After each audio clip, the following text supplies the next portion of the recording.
আসসালামু আলাইকুম প্রিয় দর্শক, স্বাগত জানাচ্ছি আমার দেশ আজকের বিশ্বের সঙ্গে আছি আরমান মুজাহিদ। শুরুতে জানবো সংবাদ শিরোনাম। বাংলাদেশের সীমান্তবর্তী এলাকায় আদিবাসীদের অস্ত্রের লাইসেন্স দিচ্ছে ভারত। আবারও যুক্তরাষ্ট্র সফরে যাচ্ছেন পাকিস্তানের সেনাপ্রধান আসিম মুনির। ভারতের পণ্যে ট্রাম্পের অতিরিক্ত শুল্ক আরোপের কড়া প্রতিক্রিয়া মোদির। 5 মাসে গাজা দখলের পরিকল্পনা ইসরায়েলি প্রধানমন্ত্রী নেতানিয়াহুর। দর্শক, এতক্ষণ শুনছিলেন সংবাদ শিরোনাম, এবার বিস্তারিত। বাংলাদেশ সীমান্তবর্তী ভারতের আসাম রাজ্য সরকার স্থানীয় আদিবাসীদের অস্ত্রের লাইসেন্স দেওয়ার ঘোষণা দিয়েছে।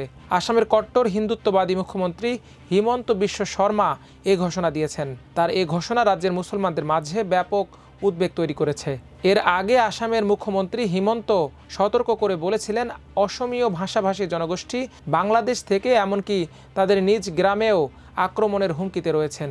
বুধবার মুখ্যমন্ত্রী হিমন্ত একটি ওয়েবসাইট চালু করার ঘোষণা দেন। ওই ওয়েবসাইটে যেসব আদিবাসী নিজেদের জীবন হুমকির মুখে পড়েছে বলে মনে করছেন এবং সংবেদনশীল এলাকায় বসবাস করেন, তারা অস্ত্রের লাইসেন্সের জন্য আবেদন করতে পারবেন। ভারতে সাধারণত অস্ত্র নিয়ন্ত্রণ আইন অত্যন্ত কঠোর।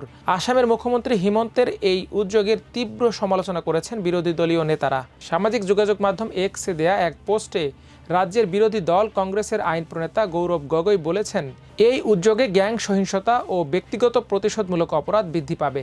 এটি সুশাসন নয়, বরং আইনহীনতার দিকে এক বিপজ্জনক পশ্চাৎগামী পদক্ষেপ। মুখ্যমন্ত্রী হিমন্ত বিশ্ব শর্মা ভারতের ক্ষমতাসীন প্রধানমন্ত্রী নরেন্দ্র মোদীর রাজনৈতিক দল ভারতীয় জনতা পার্টি বিজেপির নেতা। এই পদক্ষেপ শর্মার বিজেপি সরকারের জনপ্রিয় প্রচারণার একটি অংশ, যা সংখ্যাগরিষ্ঠ অসমীয় ভাষাভাষী জনগণের সমর্থনে পরিচালিত হচ্ছে।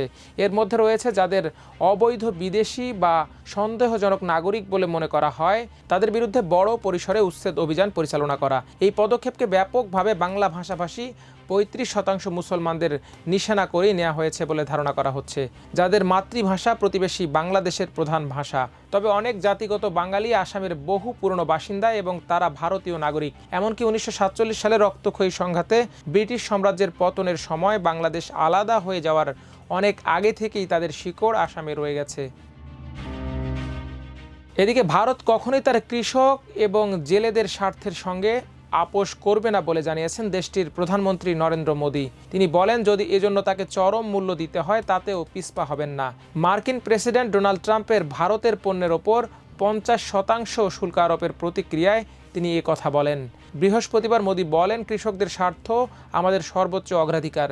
ভারত তার কৃষক, খামারি এবং জেলেদের স্বার্থের সঙ্গে কখনো আপোষ করবে না। প্রধানমন্ত্রী মোদী আরও বলেন, আমি জানি যে এর জন্য আমাকে ব্যক্তিগতভাবে বিশাল মূল্য দিতে হবে, তবুও আমি প্রস্তুত। তিনি আরও বলেন, খাদ্য নিরাপত্তার ঐতিহ্যের ওপর ভিত্তি করে আমাদের কৃষি বিজ্ঞানীদের পরবর্তী সীমানা লক্ষ্য হলো সকলের জন্য পুষ্টি সুরক্ষা নিশ্চিত করা। এর আগে ট্রাম্প ঘোষণা করেন, ভারতের পণ্যের ওপর অতিরিক্ত 25% শুল্ক আরোপ করা হবে, যা আগের 25%-এর সঙ্গে যুক্ত হয়ে মোট 50%-এ দাঁড়িয়েছে। তবে মার্কিন স্টিল ও অ্যালুমিনিয়ামের মতো নির্দিষ্ট খাতভিত্তিক শুল্কের আওতাভুক্ত ভারতীয় পণ্যের জন্য বিদ্যমান ছাড় বজায় থাকবে। এছাড়া ওষুধের মতো সংবেদনশীল যেসব খাতের ওপর প্রভাব ফেলতে পারে সেসব খাতের পণ্য আপাতত যুক্তরাষ্ট্রের শুল্ক ছাড় পাবে।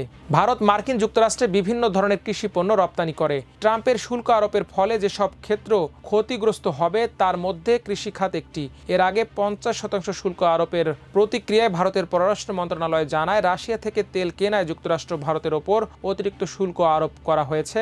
এটা অন্যায় এবং অযৌক্তিক। শুল্ক আরোপের এই সিদ্ধান্ত যুক্তরাষ্ট্র ভারত সম্পর্ককে আরও জটিল করে তুলতে পারে বলে আশঙ্কা করা হচ্ছে, কারণ এর ঠিক আগেই ভারতের এক সরকারি সূত্র জানায়, প্রধানমন্ত্রী নরেন্দ্র মোদী চলতি মাসের শেষ দিকে প্রায় 7 বছর পর প্রথমবারের মতো চীন সফরে যাচ্ছেন। এদিকে পাকিস্তানের সেনাপ্রধান ফিল্ড মার্শাল আসিম মুনির চলতি সপ্তাহে যুক্তরাষ্ট্র সফরে যাচ্ছেন। সেখানে মার্কিন সেনাপ্রধানের সঙ্গে বৈঠক করবেন তিনি। বৃহস্পতিবার পাকিস্তানি সংবাদ মাধ্যম ডন এ তথ্য জানিয়েছে। পাকিস্তানের আন্তঃবাহিনী জনসংযোগ পরিদপ্তর ISPR বা ওয়াশিংটনে পাকিস্তান দূতাবাসের পক্ষ থেকে এই সফর সম্পর্কে কোনো আনুষ্ঠানিক তথ্য পাওয়া যায়নি। তবে তার আগের সফরে সেনাপ্রধান ইঙ্গিত দিয়েছিলেন তিনি বছরের শেষ দিকে মার্কিন যুক্তরাষ্ট্রে আবারও ফিরে আসবেন বলে আশা করছেন। অতিরিক্ত শুল্ক নিয়ে মার্কিন যুক্তরাষ্ট্র ও ভারতের মধ্যে ক্রমবর্ধমান উত্তেজনার মধ্যে তার এ সফর অনুষ্ঠিত হতে যাচ্ছে। এই সফর ইসলামাবাদ ও ওয়াশিংটন ডিসির মধ্যে সম্পর্ক আরও গভীর হওয়ার ইঙ্গিত দেয়। ডনের প্রতিবেদনে বলা হয়, জুলাইয়ের শেষের দিকে মার্কিন সেন্ট্রাল কমান্ডার প্রধান জেনারেল মাইকেল এরিক কুরিলার পাকিস্তান সফরের পর এবার যুক্তরাষ্ট্র সফরে যাচ্ছেন পাকিস্তানের সেনাপ্রধান। সফরের সময় জেনারেল কুরিলাকে নিশানি ইমতিয়াজ উপাধিতে ভূষিত করা হয়। ফিল্ড মার্শাল মুনির এর আগে জুন মাসে ওয়াশিংটন সফর করেছিলেন। সে সময় হোয়াইট হাউসে প্রেসিডেন্ট ডোনাল্ড ট্রাম্পের সাথে তিনি মধ্যাহ্নভোজে অংশ নেন। এদিকে পাকিস্তানের সেনাপ্রধান ফিল্ড মার্শাল সৈয়দ আসিম মুনির প্রেসিডেন্ট হওয়ার ইচ্ছা প্রকাশ করেছেন এমন জল্পনা নাকচ করে দিয়েছে আইএসপিআর এর মহাপরিচালক লেফটেন্যান্ট জেনারেল আহমেদ শরীফ চৌধুরী এমন জল্পনাকে মন গড়া বলে আখ্যা দিয়েছেন। এর আগে গত জুলাই মাসে প্রধানমন্ত্রী শেহবাজ শরীফ বলেছিলেন প্রেসিডেন্ট আসিফ আলী জারদারিকে পদত্যাগ করতে বলা হতে পারে, অথবা সেনাপ্রধানের প্রেসিডেন্ট হওয়ার কোনো উচ্চাকাঙ্ক্ষা রয়েছে এমন খবর সত্য নয়। এদিকে ইসরায়েল সরকার গাজা উপত্যকায় এক নতুন ও ব্যাপক সামরিক অভিযান চালানোর পরিকল্পনা চূড়ান্ত করেছে। এই পরিকল্পনা অনুযায়ী 5 মাসব্যাপী সেনা অভিযান চালিয়ে গাজায় নতুন কিছু এলাকা দখল ও গাজা শহরের 10 লাখ বাসিন্দাকে স্থানচ্যুত করা হবে। গতকাল বুধবার এই পরিকল্পনা চূড়ান্ত করা হয়। ইসরায়েলি সংবাদ মাধ্যম টাইমস অফ ইসরায়েলের প্রতিবেদন থেকে এ তথ্য জানা গেছে। প্রতিবেদনে বলা হয়েছে, ইসরায়েলি প্রধানমন্ত্রী নেতানিয়াহুর সমর্থনে গৃহীত এই পরিকল্পনা আজ বৃহস্পতিবার ইসরায়েলের নিরাপত্তা মন্ত্রিসভায় উপস্থাপন করা হবে। ধারণা করা হচ্ছে 5 আইডিএফ ডিভিশন নিয়ে এই অভিযান পরিচালিত হবে। নাম প্রকাশে অনিচ্ছুক মন্ত্রিসভার কয়েকজন সদস্য বলেন, পরিকল্পনাটি সম্ভবত বৃহস্পতিবারেই অনুমোদিত হবে। তবে মূল প্রশ্ন হলো পরিকল্পনার কোন সংস্করণটি চূড়ান্তভাবে গৃহীত হবে। এদিকে ইসরায়েলের সেনাপ্রধান লেফটেন্যান্ট জেনারেল ইয়াল জামির এই অভিযানের তীব্র বিরোধিতা করেছেন। তিনি মনে করেন এই পরিকল্পনা গাজায় আটক জিম্মিদের জন্য মারাত্মক হুমকি হয়ে দাঁড়াবে। গত মঙ্গলবার এক বৈঠকে জামির বলেন এই অভিযান একটি গুরুতর ভুল এবং এটা জিম্মিদের জীবন ঝুঁকিতে ফেলবে। তবে নেতানিয়াহুর সিদ্ধান্তের বিরোধিতার পরও তিনি পদত্যাগ করছেন না বলেই জানা গেছে। এই পরিকল্পনার ওপর মার্কিন প্রশাসনের অবস্থানও বড় প্রভাব ফেলতে পারে বলে মনে করছেন সংশ্লিষ্ট কর্মকর্তারা। জেরুজালেম পোস্টকে দেয়া এক বক্তব্যে দুটি ইসরায়েলি সূত্র জানিয়েছে, ট্রাম্প প্রশাসন গাজা পরিস্থিতি নিয়ে অভ্যন্তরীণ আলোচনা চালিয়ে যাচ্ছে।